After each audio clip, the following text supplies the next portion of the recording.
ಈತನ ವಂಶದಲ್ಲಿ ಜನಿಸಿದಾತನೇ ನೊಳಂಬಾಧಿರಾಜ. ನಂದಿಯು ಇವರ ರಾಜಲಾಂಛನವಾಗಿತ್ತು. 32,000 ಗ್ರಾಮಗಳಲ್ಲಿ ಆಡಳಿತ ನಡೆಸುತ್ತಿದ್ದ ನೊಳಂಬರು ಇಂದಿನ ಚಿತ್ರದುರ್ಗ, ತುಮಕೂರು, ಬೆಂಗಳೂರು, ಕೋಲಾರ, ನೆರೆಯ ಅನಂತಪುರ, ಚಿತ್ತೂರು, ಧರ್ಮಪುರಿ ಪ್ರಾಂತ್ಯಗಳು ಇವರ ಆಳ್ವಿಕೆಗೆ ಸೇರಿದ್ದವು. ಹಿಂಜೇರು ಅಥವಾ ಹೇಮಾವತಿ ಪಟ್ಟಣವನ್ನು ರಾಜಧಾನಿಯನ್ನಾಗಿಸಿಕೊಂಡು ಸುಮಾರು 4 ಶತಮಾನಗಳ ಕಾಲ ಆಳಿದರು.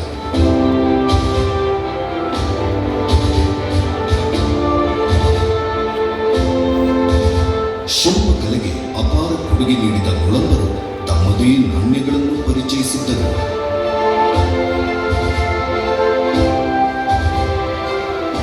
ಲಿಂಗಾಯತ ಸಮುದಾಯದ 7 ಪ್ರಥಮರಲ್ಲಿ ಒಬ್ಬರು ಶಿವಯೋಗಿ ಸಿದ್ದರಾಮೇಶ್ವರ. ಇವರು ಬಸವಣ್ಣನವರ ಸಮಕಾಲೀನರು. ಕಾಲಾನುಕ್ರಮದಲ್ಲಿ ನೊಳಂಬರೂ ಸಹ ಸಿದ್ದರಾಮೇಶ್ವರರ ಅನುಯಾಯಿಗಳಾದರು. ಸೊಲ್ಲಾಪುರದಲ್ಲಿರುವ ಇವರ ಗದ್ದುಗೆ ಅತ್ಯಂತ ಪುರಾತನವಾದ ಇತಿಹಾಸ ಹೊಂದಿದ್ದು ಲಕ್ಷಾಂತರ ಭಕ್ತರನ್ನ ಒಳಗೊಂಡಿದೆ.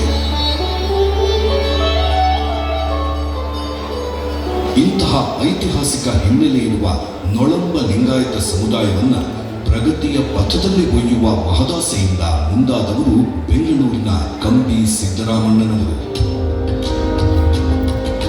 1906ರಲ್ಲಿ ಚಿಕ್ಕಪೇಟೆಯ ತಮ್ಮ ಮನೆಯಲ್ಲಿಯೇ ಸಮುದಾಯದ 40 ವಿದ್ಯಾರ್ಥಿಗಳಿಗೆ ಊಟ, ವಸತಿ ಕಲ್ಪಿಸುವುದರೊಂದಿಗೆ ಇವರ ಸಮಾಜ ಸೇವೆ ಪ್ರಾರಂಭವಾಗಿ ಕಾಲಾನಂತರದಲ್ಲಿ ವಿಸ್ತಾರವಾಯಿತು.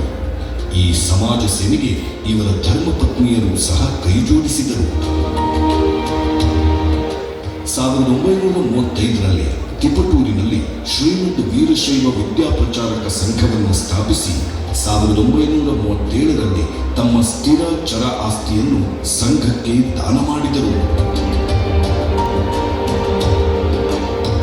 1940ರ ಏಪ್ರಿಲ್ ತಿಂಗಳಲ್ಲಿ ಸಂಘವು ಕಂಬಿ ಸಿದ್ದರಾಮಣ್ಣನವರಿಗೆ ದಾನಶೂರ ಎಂಬ ಪ್ರಶಸ್ತಿಯನ್ನು ನೀಡಿ ಗೌರವ ಸಲ್ಲಿಸಿತು. ಸಂಘವು 1948ರಲ್ಲಿ ವೀರಶೈವ ಸಮಾಜ ಸುಧಾರಣಾ ಸಂಘ ಎಂಬ ಹೊಸ ಹೆಸರಿನೊಂದಿಗೆ ಸಮುದಾಯವನ್ನು ಮುನ್ನಡೆಸುವ ಕೆಲಸಗಳನ್ನು ಆರಂಭಿಸಿತು.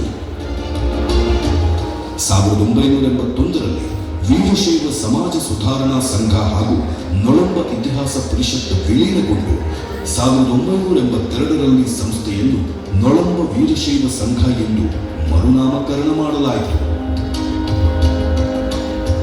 1989ರಲ್ಲಿ ಬೆಂಗಳೂರಿನಲ್ಲಿ ದಾನಶೂರ ಕಂಬಿ ಸಿದ್ದರಾಮಣ್ಣ ವಿದ್ಯಾರ್ಥಿ ನಿಲಯ ಸ್ಥಾಪನೆಗೊಂಡಿತು. 2019ರಲ್ಲಿ ನೊಳಂಬ ಲಿಂಗಾಯತ ಸಂಘವಾಗಿ ಬದಲಾವಣೆಗೊಂಡಿತು.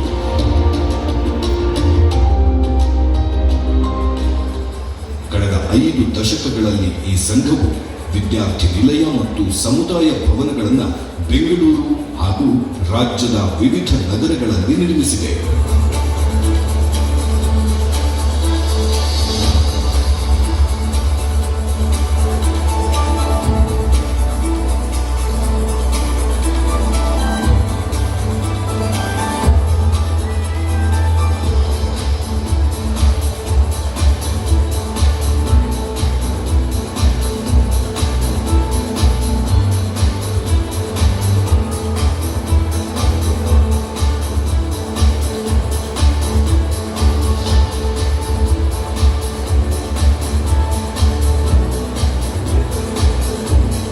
ಪ್ರತಿ ವರ್ಷ ಶೈಕ್ಷಣಿಕ ಸಾಧನೆ ಮಾಡಿದ ವಿದ್ಯಾರ್ಥಿಗಳಿಗೆ ಪ್ರತಿಭಾ ಪುರಸ್ಕಾರವನ್ನು ನೀಡಿ ಪ್ರೋತ್ಸಾಹಿಸಲಾಗುತ್ತಿದೆ. ಸಮುದಾಯದ ಸಾಮಾಜಿಕ ಸಾಂಸ್ಕೃತಿಕ ಅಧ್ಯಯನಕ್ಕಾಗಿ ತುಮಕೂರು ವಿಶ್ವವಿದ್ಯಾಲಯದಲ್ಲಿ ನೊಳಂಬ ಅಧ್ಯಯನ ಪೀಠ ಅಸ್ತಿತ್ವಕ್ಕೆ ಬರಲು ಸಂಘವು ಕಾರಣವಾಗಿದೆ ಎಂಬುದು ಹೆಮ್ಮೆಯ ಸಂಗತಿ.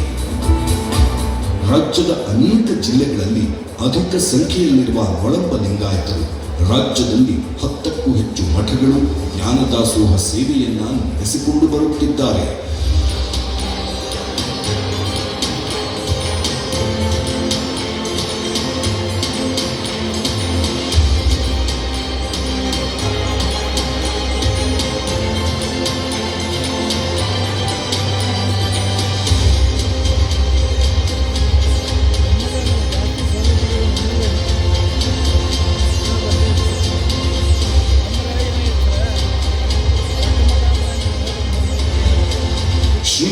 ಶಿವಯೋಗಿ ಸಿದ್ದರಾಮೇಶ್ವರರ ಜಯಂತಿಯನ್ನು 1974ರಿಂದ ರಾಜ್ಯದ ವಿವಿಧ ಭಾಗಗಳಲ್ಲಿ ಆಯೋಜಿಸುತ್ತಾ ಬಂದಿದೆ.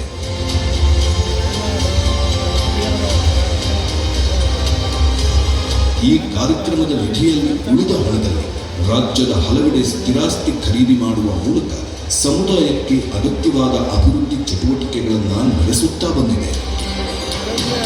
ಸಮುದಾಯವು ಈಗಾಗಲೇ ಭವಿಷ್ಯದ ಯೋಜನೆಗಳನ್ನು ಸಿದ್ಧಪಡಿಸಿಕೊಂಡಿದೆ. ಬೆಂಗಳೂರಿನ ರಾಜಾಜಿನಗರದಲ್ಲಿ 3 ಕೋಟಿ ರೂಪಾಯಿ ವೆಚ್ಚದ ವಾಣಿಜ್ಯ ಸಂಕೀರ್ಣ 2025ಕ್ಕೆ ಪೂರ್ಣಗೊಳ್ಳಲಿದೆ. ಬೆಂಗಳೂರಿನಲ್ಲಿರುವ ಕಂಬಿ ಸಿದ್ದರಾಮಣ್ಣ ವಿದ್ಯಾರ್ಥಿ ನಿಲಯ, ಮಹಾಲಕ್ಷ್ಮಿ ಲೇಔಟ್ನಲ್ಲಿರುವ ಬಾಲಕಿಯರ ವಿದ್ಯಾರ್ಥಿ ನಿಲಯ ಹಾಗೂ ಶಿವಮೊಗ್ಗದಲ್ಲಿರುವ ವಿದ್ಯಾರ್ಥಿನಿಯರ ನಿಲಯವನ್ನು ವಿಸ್ತರಿಸಲಾಗುತ್ತಿದೆ. 2000